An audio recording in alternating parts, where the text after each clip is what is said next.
Hi everyone, welcome back to the Deconstructing Diaries. My name is Sam, and thank you so much for taking time out of your day to watch a video of mine. It has been a while since I have shown my face here on this channel, and it's not done intentionally in that, I wanted to stay off the internet. There's just been so much going on, and nothing of it has been super bad. It's just life has happened, and I work a full-time job. I'm a wife, I'm a mom, and I'm also in a master's program. I'm in school, and so that alone keeps me very, very busy.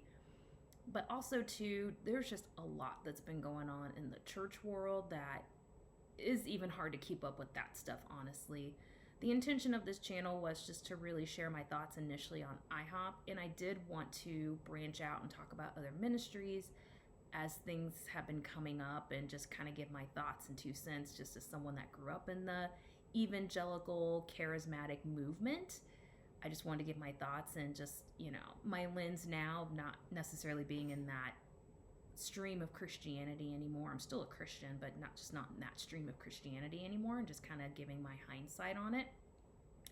But I just feel like, and if you've been keeping up with all of this, I feel like the whole IHOP situation just opened a floodgate of other unfortunate events, honestly, I don't want to say unfortunate events, because I really do feel like it's purposeful and God's behind it, but it opened a floodgate of other exposure. That's a better way of saying it. Exposure into other ministries. So Gateway, for example, we found out that Robert Morris had an inappropriate encounter with a 12-year-old, and he stepped down from ministry.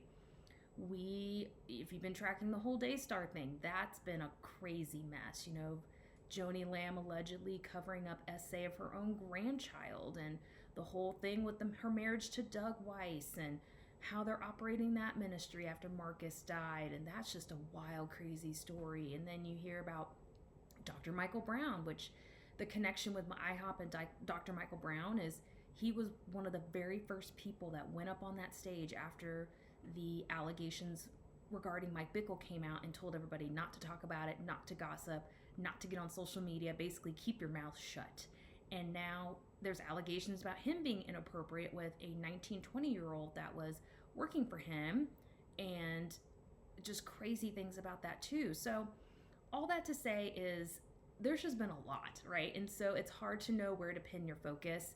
And for me, my life, I want to do well in the things that are right in front of me, things that I have control over, which is my job, my schooling, my child, my husband, those type of things, right?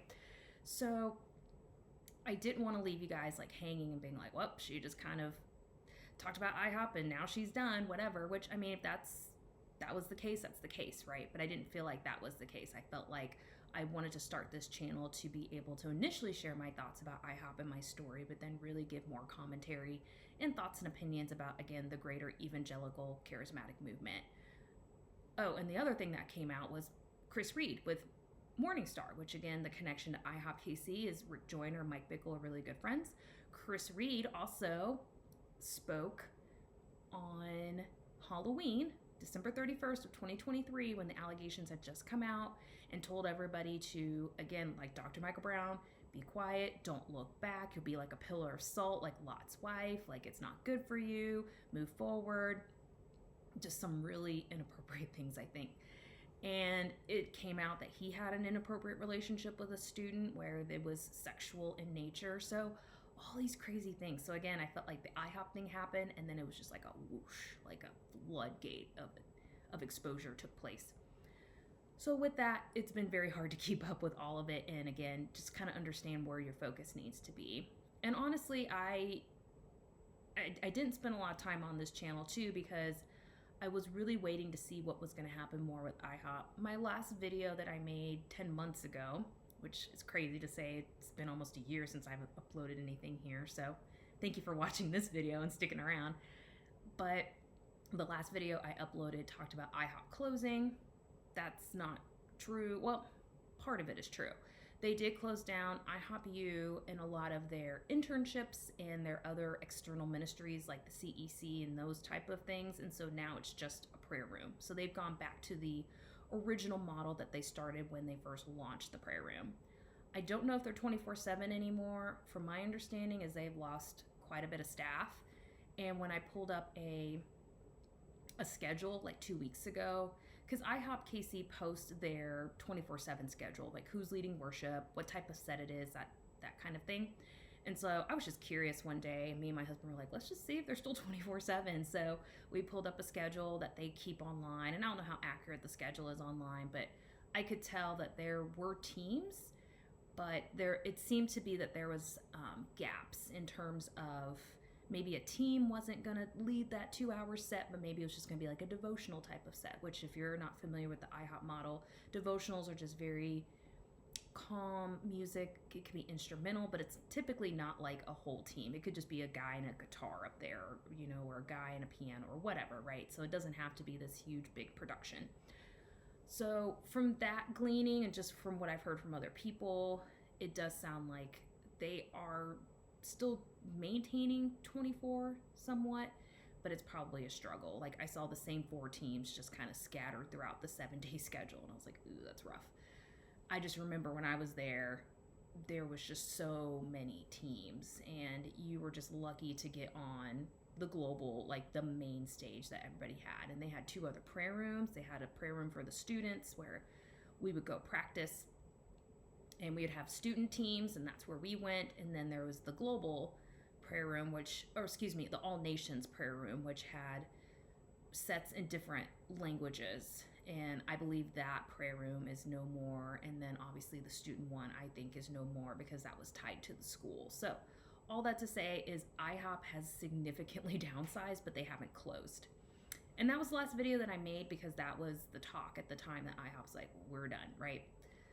Since then, I know they've made public statements saying they've removed themselves from Mike and all of that. And, the intention of this video is to really just kind of give my updated thoughts and opinions, because I was thinking the other day, I was like, I haven't really been on this channel and I haven't really given my updated thoughts and opinions because it's almost been a year now, and I see things slightly a little bit different than what I shared a year ago. And so I wanted to just get on here and share that and just be very clear on where I stand now. And I don't want it to be, incorrect, down the road. So that's really what this video is about. But before I hop into my thoughts and opinions, I did still want to continue to give a little bit more of an update. So again, the last time I posted 10 months ago, there was talks of IHOP shutting down. That didn't happen. So then there was a really big push to have a third-party investigation. As you know, if you've been following the story, IHOP did have a investigative attorney that did an investigation. It was like 3 or 4 pages long. It was not, in my opinion and the opinion of a lot of other people, it was not an adequate investigation. It was subpar. And IHOP did not want to engage in any other investigations. IHOP as an organization said, hey, we've done our part. We're going to keep the prayer room open. We've permanently removed ourselves from Mike. We're just going to keep on the status quo. My understanding is they still have the very similar leadership. Like Matt Candler is still there, Joseph Taylor, General Kirk Fuller is still there. So there's still some people that were involved from the scandal, as they call it, and they're actively running the prayer room today. After, again, that took place, the whole thoughts of them shutting down, they did shut down all of those groups, as I mentioned. And then from what I was tracking, there was kind of a lull. There was kind of a quiet because, again, people were really advocating behind the scenes for a third-party investigation. Now, there's still people coming out and talking, like Dwayne and Jennifer Roberts has a podcast that is absolutely wonderful, especially for those of you that were in the IHOP community and just need a space to help process your thoughts. They're just really good about like, hey, this is like what I'm feeling. They have a lot of really great guests on that are from IHOP or just kind of understand the IHOP landscape. And it's been really healing for me to listen to them talk. And I know Alan Hood has released some things, and that's been really healing to me as well. So check those avenues out. But I guess all to say is there was nothing publicly, giving like a, hey, like this is the next step in the process. What I understand, at least when I became aware of it, it was like late summer, early fall, when they announced that Tikkun Global Ministries, I think it's what it's called, they're a Messianic Jewish ministry out of Israel, was going to pay for Firefly, which is a third-party investigation like Grace, to come in and do an investigation of IHOP. IHOP declined to be involved. And then Tikkun was like, hey, anybody that has a story, please come to us, which was great. I believe it was crowdfunded, meaning like it was paid from people like you and I. Like it wasn't paid from IHOP because they were like, we don't want to be a part of this. And Tikkun did their investigation. They released their 68-page report last month, I believe, like late January, early February. I'm filming this in February of 2025, just to give you context. So the report is still fairly fresh. Some people have mixed reactions on it. Some people really feel like it was a really good report. It provided really good information. Other people did feel like it was lacking in certain areas. And now what Firefly and Tikkun are committed to doing is correcting anything that people felt like they got wrong in their story. Because there's people coming out and saying, hey, the details of my story are not 100% accurate in here. Some things got, mixed up, or some things were just omitted. And I really feel like that part of my story needs to be included. So I'm glad that Tikkun and Firefly heard that and said, okay. And I think they gave everybody until the end of this month, February 2025, to get in touch with them and say, hey, if there's anything you feel like needs to be corrected about your story, please let us know. So I do appreciate that. But the 68 pages, I read it, and I'm not going to read it on this podcast or this channel because that'd take a really long time.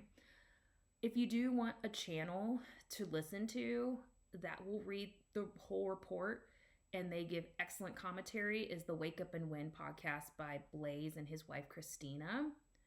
Foray, I think is their last name. Forgive me if I butchered your last name. But they're fantastic. And they've been covering this whole IHOP thing since day one. And they actually read the report word for word, line by line. And they broke it up into a 2-part series. So if you are interested in listening to somebody here on YouTube that will read the report through and through, give their commentary, I highly recommend them. But again, I read the 68-page report, and there are some things in there that are pretty crazy, you guys. The scope of the investigation, my understanding, is they were just looking into allegations of clergy SA, spiritual manipulation, spiritual abuse regarding Mike Bickle. And then the other scope of the investigation was to look into those same type of things with other staff. I would say the majority of the report talked about Mike. And just, even if you were following the story as closely as I was, and I'm sure so many other people were, you knew about Tammy Woods. You knew about Jane Doe, who has now come out as Deborah Perkins. You knew about TH's story, and you could see the similarities, and you knew, hey, Mike's not a good guy. But when you hear that he had a total of 17 victims come forward and essentially kind of have very similar overlays in their story of how he would groom them, isolate them, just say some really inappropriate things, do inappropriate things to them, is just shocking, even though you know he's capable of it from just hearing of those 3 women's story. But just the fact that 17 women total came forward and said he had been inappropriate with me, either on a sexual level or on a spiritual manipulation level or spiritual abuse level. It's just mind-blowing. I think that was really shocking to me, to be like, oh my gosh. You think, okay, 3, it's bad. I'm not saying like just 3 is horrible, but you think the number is smaller and more contained. And just the fact that 17 came forward, and the report talked about that there was more women that they speculate he's abused and just didn't want to give their story, is just so sad and so disheartening, especially when you've been involved in the ministry like I was. You thought this was a good thing, and then you realize that this is all built on a house of cards, that he, in my opinion, built IHOP to do whatever he wanted to do and have a cover of, I'm this great spiritual leader. And it's I'm speechless at times. It's so crazy to think about. And the level of spiritual abuse and manipulation in SA varied from women to women.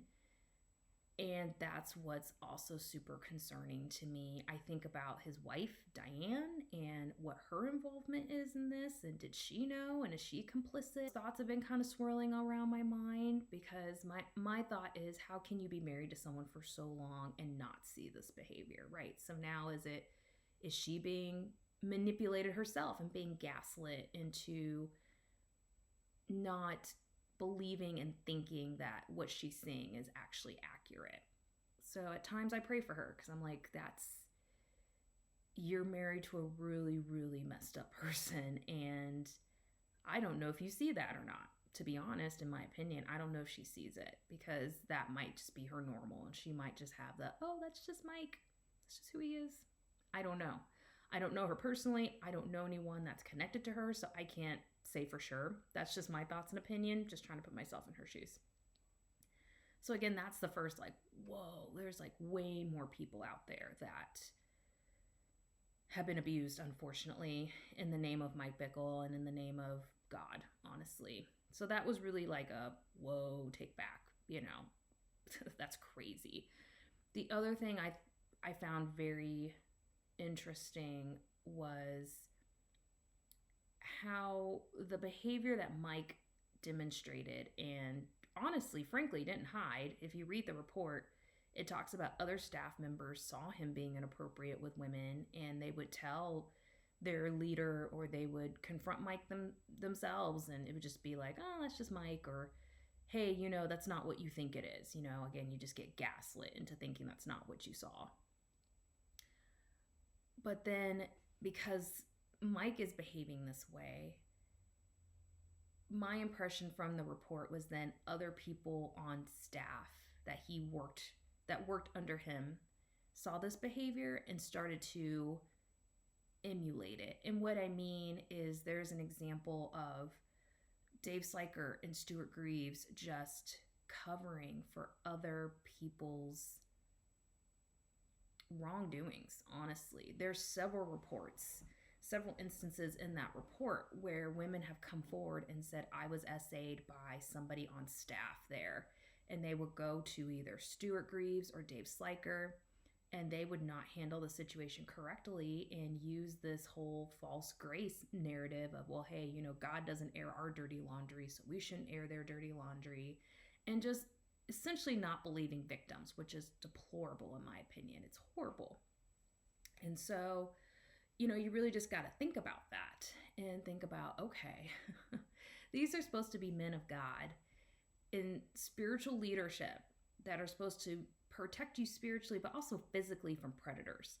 And when you're going to them and they're not doing what is right, that's very disheartening. And I think I had talked about in other videos of mine, Dave Slyker was my intern leader. So I saw this guy every day for 6 months, because I did a 6-month internship.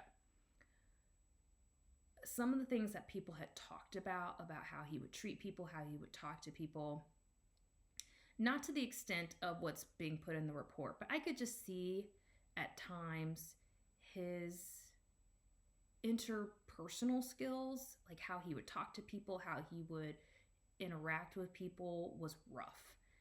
I can remember there were a few times where I was like, wow, like that was, not okay how he talked to that person. Or, he would just, I remember one time he just straight up made fun of somebody to their face. And I was like, whoa. But when you're 19, 20 years old, or at the time I was 18, like, it's not okay, but you don't feel like you can say anything, or you can stick up for that person and say, hey, Dave, like, that's not cool, because he's in a leadership position. And especially if you grow up in an evangelical, charismatic culture, don't touch God's anointed. He's the man of God. You don't call him out for that. You're just an intern. You're younger than him. He has so much more spiritual experience than you, whatever the excuse is. And so when I read these stories about Dave and Stuart covering up SA, or just how they would talk to people if they brought up like other concerns about how they were being treated, like, hey, we'll just suck it up. This is what you deal with, like, this is just what you signed up for. Like, just the lack of empathy, the lack of care, the lack of God's heart for his people when you're in an international ministry and the whole point is to minister to people and protect the flock, and you're not doing that is just crazy to me. It wasn't, like I said, I knew about Dave because I had seen some things just even in my own internship where I was like, this is not exactly a great guy. And I never was on the Dave Sliker train. I'll just say that. Some people thought he was amazing and loved him, but I had seen enough in my 6-month internship where I was like, he ain't it. And I didn't really ever interact with him after my internship. I was like, whatever. If I don't have to be in your space, I don't want to be, because I just knew there was something off about him. I felt it, like just something ain't jiving here.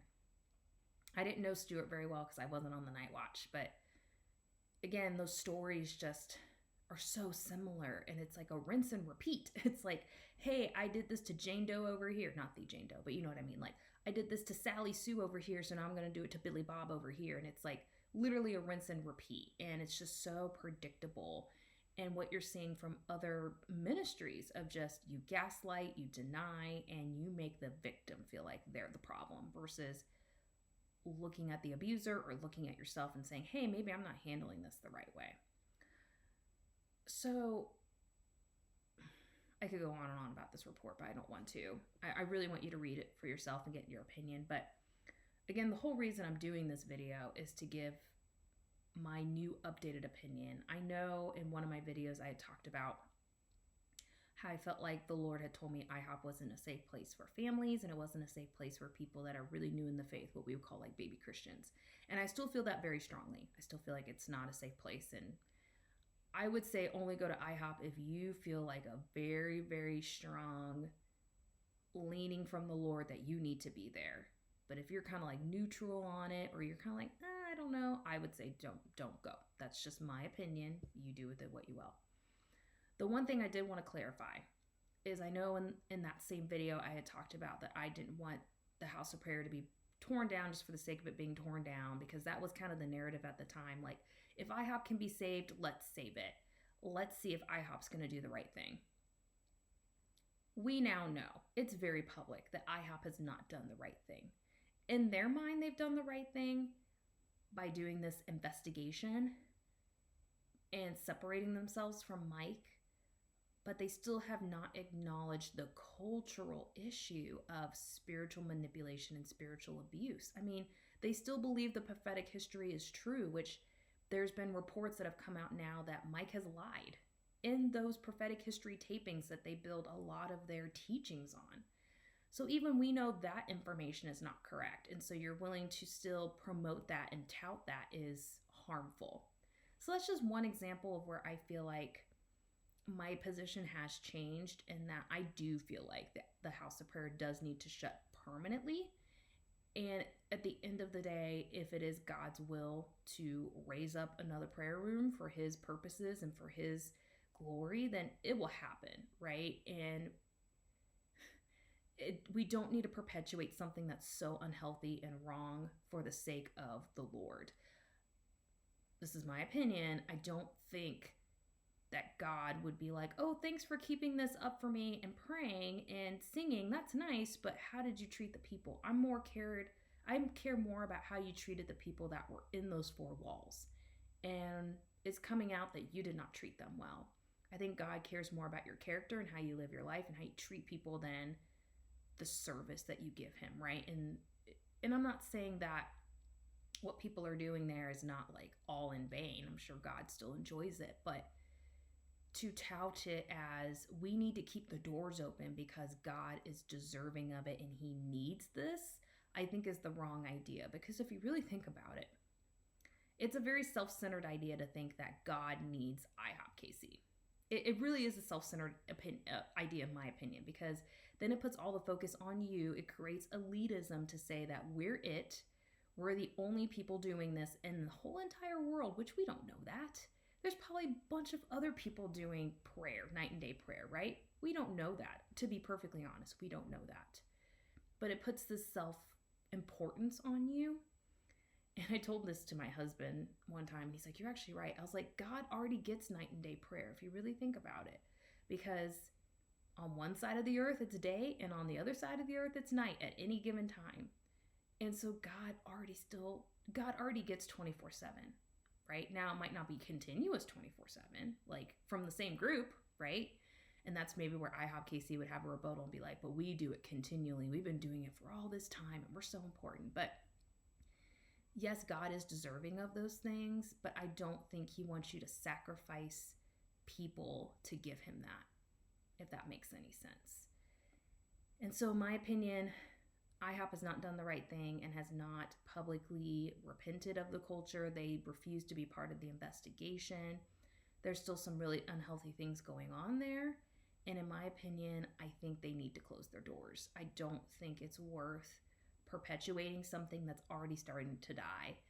I can't remember if I mentioned this already, but I don't even know if it's even sustainable for them to do 24/7 anymore, because they've lost so many people, and they've had to let a lot of people go, because when they shut all those programs down, there was a lot of jobs attached to that.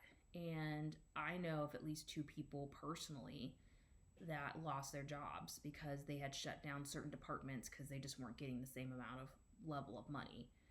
And that's the same thing with the worship leaders. A lot of those worship leaders that you see on the stage, way back in the day, they were getting paid to do that. Think of your Laura Hackett's. I think she's Laura Hackett Parker now, but think of those Misty Edwards, Justin Rizzo. Like they were all getting paid. That was their full-time job. So obviously, if we know how a budget works, you don't have the right amount of money, you got to start cutting people, right? And so all that to say, regardless of that, the bigger issue and the bigger picture, in my opinion, is that we gave IHOP time to step up to the plate and do the right thing, and they have not done that. And so my opinion, and I share this opinion with several other former people that have been a part of the movement, is it needs to shut down. While that pains my heart to say it, because, a lot of some of my core memories of, a lot of who I was a part of that, right? And I think you can still glean from that and take what you will, but at the same time, if it's not working, it just needs to stop. And my opinion is, if you still feel like a house of prayer needs to take place, do it. Open it at certain times of the day where you can have people come in and pray and move on with your day, and everybody else needs to just go get a regular job. I think that's one of the other things that I gleaned from through this whole entire thing is there's just not a lot of people that are supposed to be in ministry. If you have done certain things and you are just not a good carer of the flock, the Bible talks about certain criteria to be in spiritual leadership, then you need to go get a job. Just go get a job like me. Go work a 9 to 5, Monday through Friday. You get your weekends off, you get your benefits, you get your PTO. Like, go live a normal life. Quit trying to be somebody in the ministry, right? Because at the end of the day, how are you living your life? How are you treating people? How are you honoring God through how you treat people? And I'll just say it that way. So I wanted to just clarify that my updated stance now is that, yes, I do think IHOP needs to permanently close its doors. They have not shown true repentance, in my opinion. There's still a lot of issues that have not been resolved. It's also been revealed, I can't remember if this was recent statements or it was said earlier and they're just now resurfacing or coming up to the surface, but somebody on the board of IHOP has said in the past, or I think they recently said that, these whole allegations against Mike Bickle are bogus, and, everyone just dogpiled on him, and he's basically innocent, and that he needs to be restored to the ministry because he is essential to the kingdom and essential to the body of Christ. I'm sorry, I would not trust that man, now knowing what I know, to be in any type of leadership position at all. At all. Whether it's at a church, a ministry, or even at a regular job. Like, no. when we know someone is a serial predator and preys on women and manipulates them to coerce them to do whatever he wants to do with them, either physically, sexually, whatever, that's a no-go. That's like game over. Like, game over. And I know people like to use that verse in the Bible talking about restoring them gently. Yes, but there's a process to that. The person has to repent first. Mike Bickle has not repented.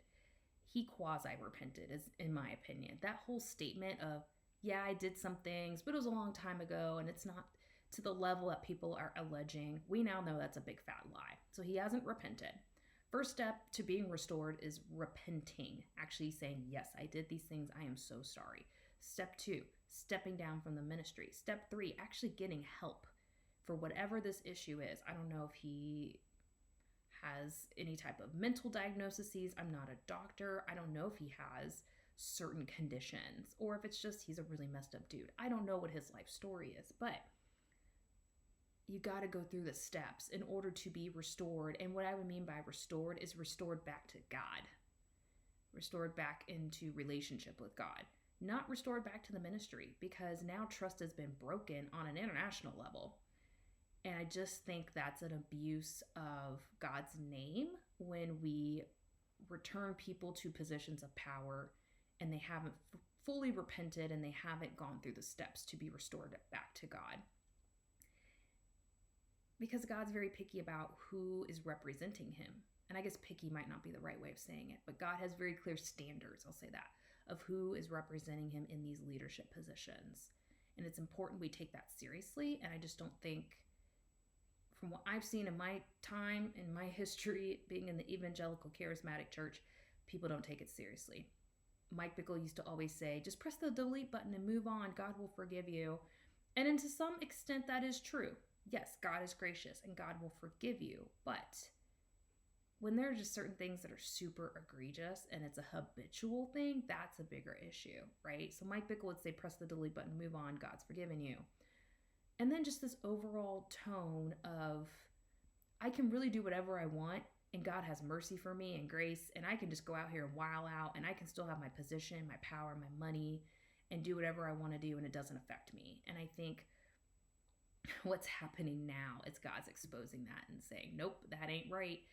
Yeah, you can go out here and act a fool and while out and be with a bunch of different women, cheat on your wife, extort, do all these different things, but it's now going to be public and people are going to know who you really are. So just be aware of that. And I just feel like the evangelical charismatic church is now understanding that all these people that they looked up to are not these godly, clean men that they thought they were. And the pastor that's just, pastor in that little church down the road is probably the guy that's actually honoring God and honoring Christ. And these mega pastors that we've just put these pedestals on are just not it. And we need to be more mindful of that. Mindful of who we're elevating in our lives. Is it God or is it this person? And I would say a lot of it has been the elevation of people like Mike Bickle, Rick Joyner, Robert Morris, Dr. Michael Brown, Marcus and Joni Lamb, T.D. Jakes, Kenneth Copeland, Jesse Duplantis. I could go on. Cliff O'Dollar. All these people. And the clear message I'm feeling like God's saying right now is it's not what you see on the outside.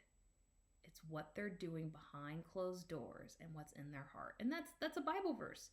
Men look on the outward appearance, but God looks at the heart. And I feel like God's exposing the heart and being like, they look like they got it all together out here, but that ain't it. And this is who they really are. Be warned. Be warned. So I'll leave it there. I don't want to ramble too much longer. Oh, goodness, I hit my mic. Sorry, that was really loud on your end. But again, I just wanted to get on here because number one, it's been a really long time since I've just popped on here and talked into. I just wanted to, again, clarify on my stance from a year ago because, again, it has changed since then. And we'll continue to see. One of the things that, I'll say this and then we'll close.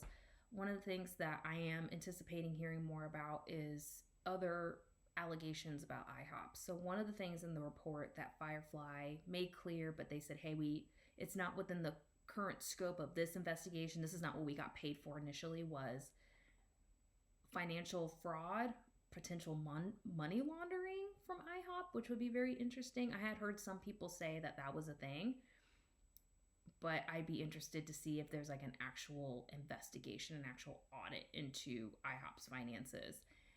And the other one was Hope City. A lot of people had come forward and talked about their experience at Hope City. And Firefly had acknowledged in the report that Hope City was like a spinoff of IHOP, which is true. And they just didn't feel like it fit within the scope of what they had been initially hired to do. And so I now know that there is interest in investigating those two facets as well. It'd be interesting to see what happens and if there is crowdfunding again for investigation of those two entities and those two extensions, because I would really, really be curious about the money situation. And, woe to them if it became a situation where we now know that there was misuse of God's money. I would not want to be in that position, to be honest. I would have the fear of God on me if it came out that I knowingly misused God's money. Nope, I don't want to be them. So it'd be interesting to find out if that gets investigated for sure. And then also the Hope City situation. So thank you so much for watching, and I appreciate all of you paying attention to this little channel. Hopefully it's been a blessing to you. Alrighty, I hope you guys have a great day, night, weekend, whenever you're watching this video, and I will talk to you later.